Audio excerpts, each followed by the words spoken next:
আল্লাহুম্মা সাল্লি আলা মুহাম্মাদ। আমার রব সঙ্গে সঙ্গে বলে, ফেরেশতা দেখ দেখ দেখ, আমি যা করছি সেও তা করে। আমি যেন দুরূদ শরীফ পড়ে আল্লাহর সাথে, আল্লাহর কাজের সাথে শরীক হয়ে গেলাম, ফেরেশতাদের ডিউটির সাথে শরীক হয়ে গেলাম। কতবার পড়া উচিত? কমপক্ষে 100 বার। আল্লাহ আমাদেরকে তৌফিক দান করেন। প্রতিদিন 100 বার পড়বো তো ইনশাআল্লাহ। আল্লাহ তৌফিক দান করেন।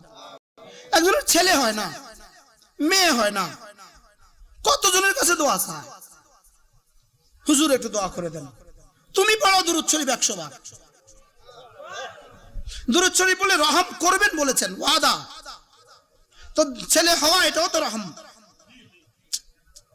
আপনি এই নিয়তেই পড়েন, রব্বুল আলামিন আপনি তো রহম করবেন বলেছেন, আমি আপনার হাবিবের দুরূদ শরীফ পড়তেছি, আপনি রহম করবেন বলেছেন, তো আমাকে সন্তান দিবেন না কেন? বিয়ের নিয়তে পড়া উচিত কি?